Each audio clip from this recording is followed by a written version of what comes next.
말씀은 마태복음 1장 1절부터 6절까지 보겠습니다.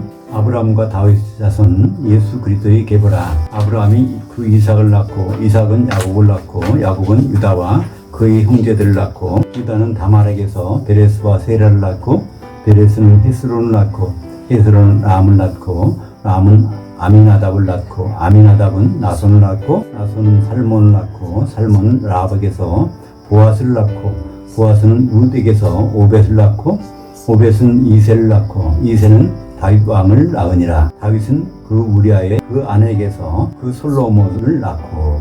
신랑을 기다리는 교회 마태복음 언전 강해. 오늘은 첫 번째 시간으로 아브라함의 자손도 다윗의 자손도 아닌 예수 그리스도라는 제목으로 말씀을 나누겠습니다.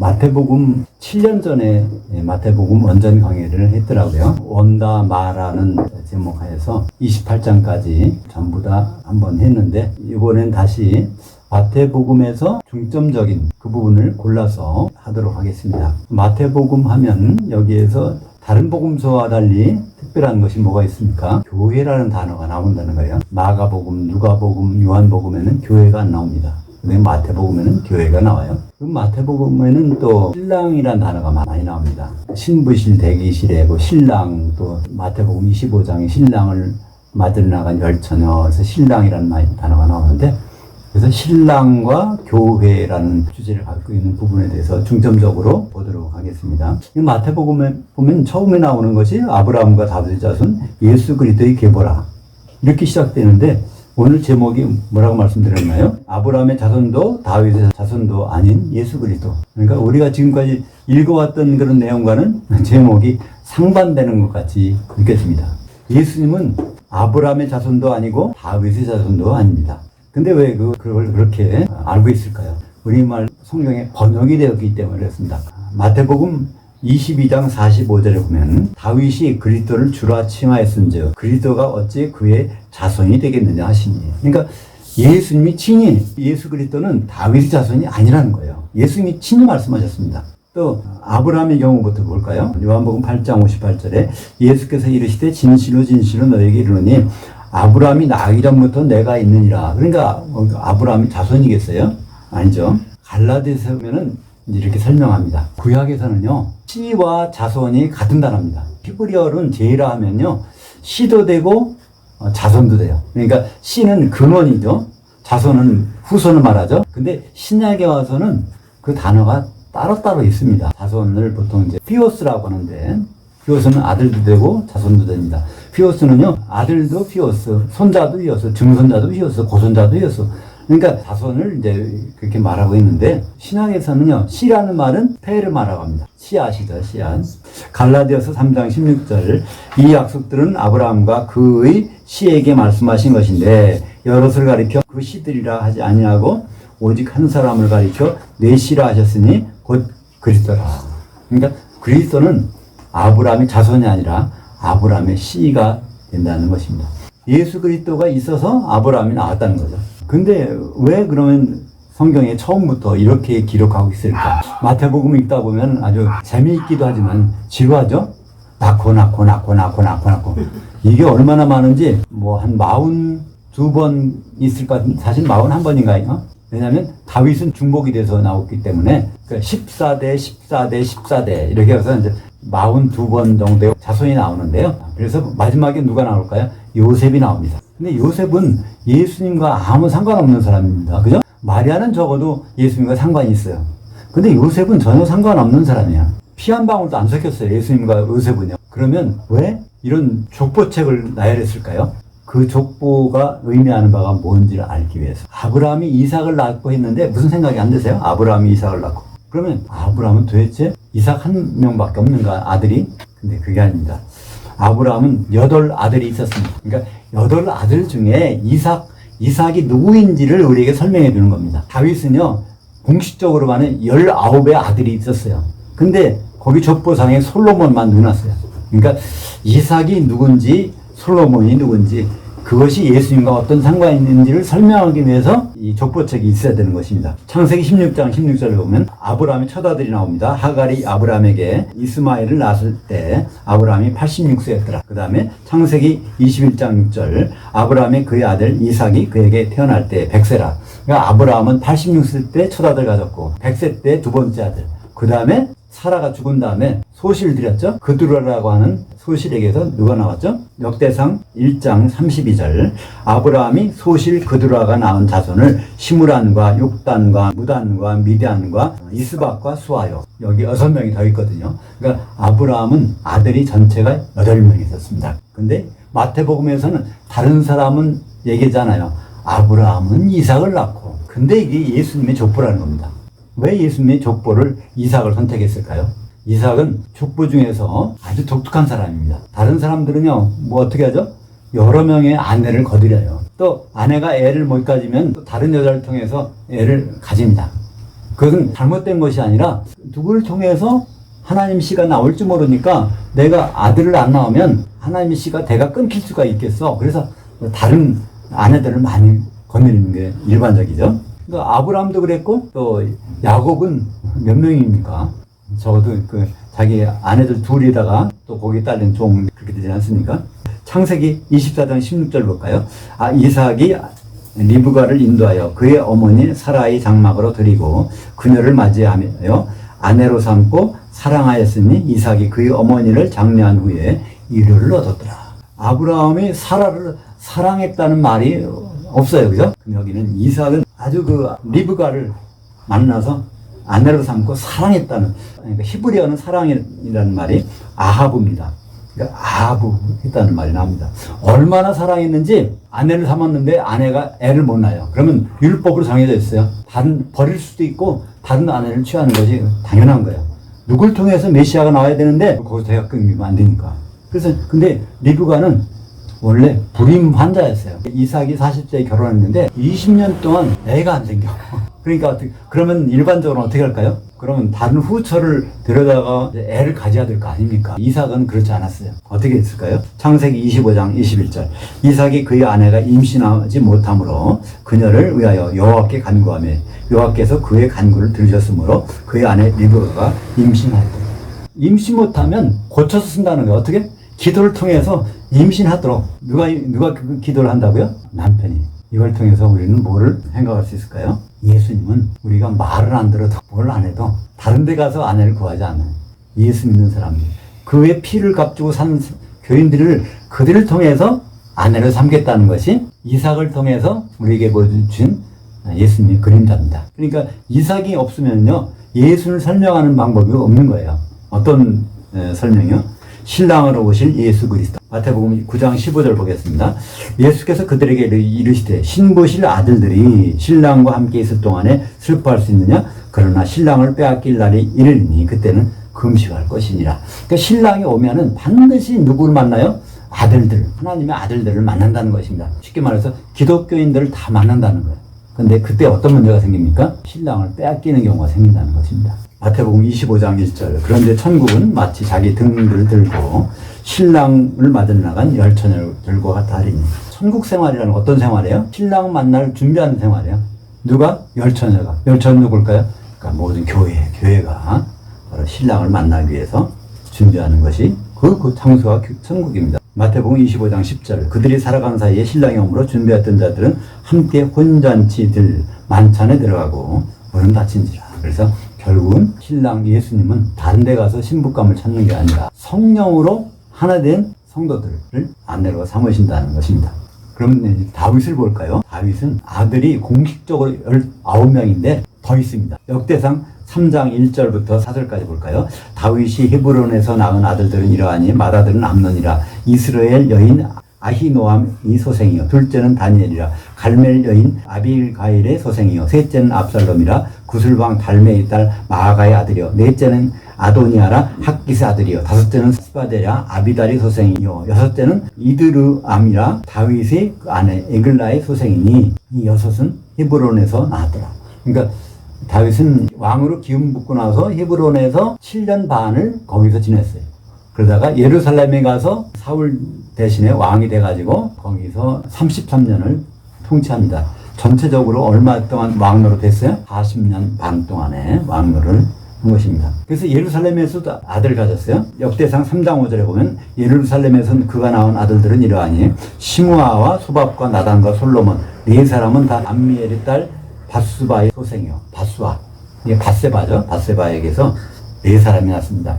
그 막내 아들이 솔로몬이에요. 바세바에게서 난 막내 아들이. 그 솔로몬의 바로 위 형이 누굴까요? 나단. 이 나단이 누구냐면요. 누가복음에 보면 마리아의 족보를 쭉 기억하는데 마리아는 솔로몬의 피가 하나도 안 섞였어요. 솔로몬은 우상숭배한 거기 때문에 그 피가 섞이면 안 돼. 누가 피가 섞였을까요? 솔로몬의 바로 위의 형인 나단의 피가 마리아를 이게 연결돼서 마리아를 통해서 예수님 오십니다. 근데 여기다 왜 솔로몬을 집어넣었을까요? 우선 역대상 3장 6절을 보면 거기에 9명이 더 나옵니다.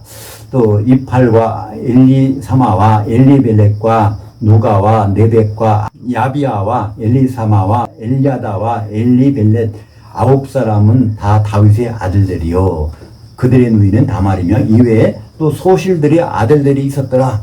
그러니까 정실 부인에게서 19명이 났어요. 그러면 소실에게서는 몇 명이 나왔을까요? 아마 굉장히 많을 것 같아요. 그러니까 이것만 봐도 아주 이삭은 특별한 사람인 걸 알아요. 다윗은 정말 하나님 마음에 합한 자인데 이렇게 많은 여인들을 거느리고 아들들을 많이 낳았는데 이삭은 그렇지 않았단 말이야. 한 명. 그때 불임한 자를 아내를 가졌는데 20년 동안 기다리다가 안 나니까 기도해갖고 아들 낳는 겁니다. 근데 다윗의 아들은 솔로몬 하나만 마태복음에서는 기록했을까요? 솔로몬은 특별한 사람입니다. 열왕기상 6장 27절 솔로몬이 넷째 12월에 여호와의 성전 기초를 쌓았고 11째 해 곧 불월 곧 8째 달에 그 설계와 식양대로 성전 건축이 다 끝났으니 솔로몬이 7년 동안 성전을 건축하였더라. 아버지 다윗도 못한 것을 솔로몬을 통해서 성전을 건축하게 하셨습니다. 마태복음에 나오는 예수 그리스도의 족보책 가운데는 바로 다윗의 아들로 솔로몬을 딱 등장시킵니다. 솔로몬이 무엇 때문에? 성전을 건축했기 때문에. 성전은 어느 곳이죠? 하나님이 인간을 만나는 곳이 성전입니다.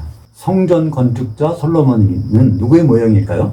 교회 건축자 예수 그리스도. 교회를 건축하실 분. 창세기 2장 22절 여호와 하나님이 아담에게서 취하신 그 갈빗대로 여자를 만드시고 그녀를 아담에게로 이끌어 오시니 하나님은 창세기 2장 18절에 보면요. 이 아담이 혼자 사는 것이 내게 참 선하지 않냐니 그에게 돕는 배필을 지리라. 하나님은 이 아담이 돕는 배필을 갖는 것이 그분의 선하신 뜻입니다. 그래서 뭘 하셨죠? 에덴 동산에는 흙 갖다가 빚어서 짐승들을 만들어갖고 아담에게 데려오니까 이름만 부른다는 거예요. 아내라고 하지 않고 이것은 내 살 중에 살이요 내 뼈 중에 뼈니까 내 아내입니다. 이렇게 하는 것이 아니라 이름만 부르더라. 그러니까 결국은 창세기 2장 22절 아내를 아담의 갈빗을 뽑아서 피를 내서 가져옵니다. 이것이 교회의 모델이죠. 마태복음 27장 40절에 보면 이르되 성전을 헐고 사흘에 짓는 자여 내가 만일 그 하나님의 아들이거든 자기를 구원하고 십자가에서 내려오라. 예수님이 십자가 달렸을 때 지나가는 사람들이 막 예수님이 조롱하는 거예요. 뭐라고요? 성전을 헐고 사흘에 짓는 자여. 성전을 헐고 사흘에 짓는 자여. 이거는 누구 말일까요? 예수님이 그 말을 했다는 소문을 다 알거든요. 그러니까 십자가 달린 예수님 보고 지나가면서 이 말을 하고 있는 겁니다. 요한복음 2장 19절에 보면 예수께서 대답하여 이르시되 너희가 이 성전을 헐라 내가 사흘 동안에 일으키리라. 그러나 예수는 성전된 자기 육체를 가리켜 말씀하신 것이라. 비슷하지 않습니까? 성전 건축자 솔로몬, 성전을 건축하겠다고 하는 예수님. 근데 예수님은 결국 성전을 건축한다고 하면서 뭐 하시겠다고 하죠? 내가 교회를 세우겠다. 그러니까 교회가 하나님의 성전, 교회를 통해서 하나님은 우리를 만나주시는 것입니다. 사도행전 20장 28절을 보면 예수님이 십자가에서 피를 흘린 것은 뭐예요? 교회를 사신 것이라고 말씀하고 있죠. 여러분은 자기를 위하여 또는 연 양떼를 위하여 삼거라. 성령이 그들 가운데 여러분을 감독도로 삼고 그 하나님이 자기 피로 사신 교회를 목양하게 하셨느니라. 그 하나님은 누굴까요? 아버지일까요? 성령일까요? 피를 내서 교회를 사신 것은 예수님입니다. 아버지가 아닙니다. 또 성령도 아니에요. 신약에서는 테오스 하나님이 항상 단수인데 그 하나님이 어떤 분인지를 알면 문맥을 통해서 보면 안다고 했습니다. 사도행전 20장 28절은 예수님의 피가 교회를 사신 것입니다. 마태복음 16장 18절 여기 교회가 처음 나옵니다. 예수님은 제자들 데리고 3년 반 동안 사역을 하셨는데 입에 뻥끗도 안 하신 말씀이 있어요. 교회라는 말씀 안 하셨어. 처음으로 교회라는 말씀 하신 것이 마태복음 16장 18절입니다. 또 내가 내게 이르노니 너는 베드로라. 내가 이 반석 위에 내 교회를 세우리니 문들이 교회의 것을 압도하지 못하리라. 성전을 건축하신다고 하더니 교회를 세우겠다는 거잖아요. 그러면 교회와 성전은 다를까요? 같을까요? 같은 것입니다. 마태복음 16장 21절 이때로부터 교회를 세우시겠다고 할 때부터, 그러니까 교회 세우시겠다고 했더니 어떻게 세우시나 보니까 예루살렘 가서 피 흘리신데 부담이 나오지 않습니까? 마태복음 16장 21절 이때로부터 교회 세우시겠다고 말씀한 때로부터 그 예수께서 자기가 예루살렘에 올라가 그 장로들 곧 대제사장들과 서기관들에게 많은 고난을 받고 죽임을 당하고 제3일에 살아나야 할 것을 그의 그 제자들 12사도에게 비로소 나타내시니, 그러니까 예루살렘 가는 일이 뭐로 가요? 교회 세우러. 어떻게? 죽고 3일 만에 부활해서 드디어 교회는 어떻게 시작됩니까? 사도행전 2장 1절과 4절 41절을 3절을 보겠습니다. 오순절날이 이미 이름에 그들이 사도들이 다 같이 한 곳에 모였더니, 많은 분들은요 이게 다락방에서 120명이 모였는데 성령 내린 거를 착각을 하고 있습니다. 심지어 목사님들도 이걸 착각해요. 아주 대형교회 유명한 목사님들이요 마가다락방에 120명한테 성령 내렸다 이렇게 하는데 이것은 거짓말입니다. 가짜예요. 왜냐하면 사도들이 성전에서 열흘 동안 기도했다는 것이 누가복음 마지막에 보면 나옵니다. 사도행전 2장 4절 그들이 다 성령 충만함을 받고, 그들이 누구죠? 사도들. 근데 사도들이 사람들에게 예루살렘 모인 사람들에게 이제 말씀을 전합니다. 그 말씀을 전하더니 그 말을 쭉 듣던 사람들이 말씀을 받아들였어. 그게 사도행전 2장 41절입니다. 그 말을, 사도들의 말을 받아들인 사람들이 세례를 받으며 이날에 신도의 수가 3,000이나 더하다. 이 세례는 어떤 세례일까요? 성령 세례입니다. 그 수십만 명이 모였는데 그 중에서 그 말씀을 받아들이는 사람이 군데군데 있어. 그들 군데군데 있는 사람들이 누굴까요? 성령 세례 받은 사람들. 고린도전서 3장 16절에 보면 교회가 바로 하나님의 성전입니다. 너희가 하나님의 성전인 것과 하나님의 성령이 너희 안에 계시는 것을 알지 못하느냐? 그럼 여기 나오는 하나님은 성부, 성자, 성령 중에서 어느 분일까요? 아버지일까요? 아들일까요? 성령일까요? 교회에 계신 분은 성령입니다. 아들도 아닙니다. 아들은 셋째 가셨어요. 그분이 가셨으니까 성령을 보내셨지. 그죠? 그러니까 이건 혼동할 수가 없고, 내가 가지 아니하면 성령이 오시지 아니할 것이요. 그러니까 그죠? 그 아버지는 어디 계시니까 성전에만 계신 게 아니에요. 아버지는 하늘들에 계셔. 마태복음 19장 4절 5절까지 보죠. 예수께서 대답하여 이르시되 본래 남성과 여성을 창조하시니가 그들을 남편과 아내를 지으시고 말씀하시기를 그러므로 남자가 그의 부모를 떠나서 그의 아내에게 합하여 그 둘이 한 몸이 될지니라 하신 것을 너희가 읽지 못하였느냐. 이 말씀이 에베소서에만 나온 게 아니에요. 창세기만 나온 게 아닙니다. 예수님은 혼인에 대한 약속이 바로 나에 대한 약속이다. 그것을 예수님은 아주 창세기 1장 27절, 창세기 2장 7절, 창세기 2장 22절, 창세기 2장 24절, 이 창세기 아주 특집 설교를 하셨어요. 이 말씀하시면서. 그러면서 바로 이 교회가 결국 내 신부가 될 거야. 그 말씀을 하셨습니다. 결국 에베소서 5장 31절에 그러므로 남자가 부모를 떠나 그의 아내 앞에서 그 둘이 한 육체가 될지니 이 비밀이 그도다. 나는 그리스도를 향하여와 교회를 향하여에 대해서 말합니다. 그리스도와 교회가 금방 결혼하는 것이 아닙니다. 어떻게? 향하여 어린 양으로 가야 돼. 그 다음에 어린 양의 아내로 가야 돼. 한 세마포스로. 그때 가서 혼인한다는 것입니다. 요한계시록 10장 7절 일곱째 천사가 소리내는 날, 그날은 언제죠? 나팔절 날. 그의 나팔을 불려갈 때 그 하나님이 그의 종 선지자들을 통하여 전하신 복음과 같이 그 하나님이 그 비밀이 이루어지리라 하더라. 하나님이 그 비밀은 무엇일까요? 그리스도와 교회가 혼인한다는 그 비밀이 이루어진다는 것입니다. 요한계시록 19장 6절 하반절부터 7절까지 이게 이제 마태복음에 왜 신랑과 교회가 나오는지를 설명하고 있습니다. 할렐루야. 주 우리 하나님 곧 전능하시니까 통치하셨도다. 하나님이 통치하신 것이 보통 우리말 번역에 하나님의 나라라고 나오는데 그 나라는 통치입니다. 우리가 즐거워하고 크게 기뻐하며 그에게 영광을 돌리되 어린 양의 혼인이 이루었고 그의 아내가 자신을 준비하였으므로. 마태복음 6장 9절부터 10절까지 이 전체 내용, 성경 전체 내용이 요약된 것이 주기도문 가운데 있습니다. 한번 같이 보죠. 그러므로 너희는 이렇게 기도하라. 하늘들에 계신 우리 아버지는 하늘들에 계십니다. 아버지 이름이 거룩히 여김을 받으시오며 아버지 이름값 좀 해주세요. 이런 뜻입니다. 그죠? 아버지 이름이 여호와인데 여호와는 성취하시는 분, 그분의 하늘에서 계획된 일이 땅에서도 이루어지는 그 이름값을 해주세요. 그 기도가 첫 번째고요. 두 번째는 아버지의 통치가 임하시오며 아버지께서 천국 통치를 통해서 교회가 준비되게 하셔서 그 일이 마침 어린 양의 혼인까지 이루어주세요. 그 기도는. 그 세 번째 기도가 아버지의 뜻이 창세전에 이루어진 것 같이 아버지의 뜻이 하늘에서 이루어졌으니까 셋째는 창세전이죠.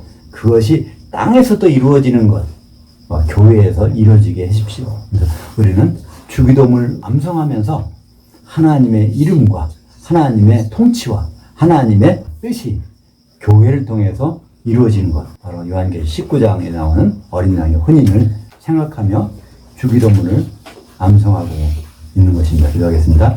하나님 아버지 감사합니다. 오늘 마태복음을 통해서 신랑과 교회의 비밀을 다시 한번 깨닫습니다. 아브라함의 다른 아들이 아니라 이삭을, 다윗의 다른 아들이 아니라 솔로몬을 통해서 신랑과 교회가 하나님의 성전이 이루어진 모습을 우리에게 보여주고 있습니다. 우리가 하나님의 최종 목적지까지 그 뜻을 향해서 나아갈 수 있도록 인도하여 주시옵소서. 예수님 이름으로 기도합니다. 아멘.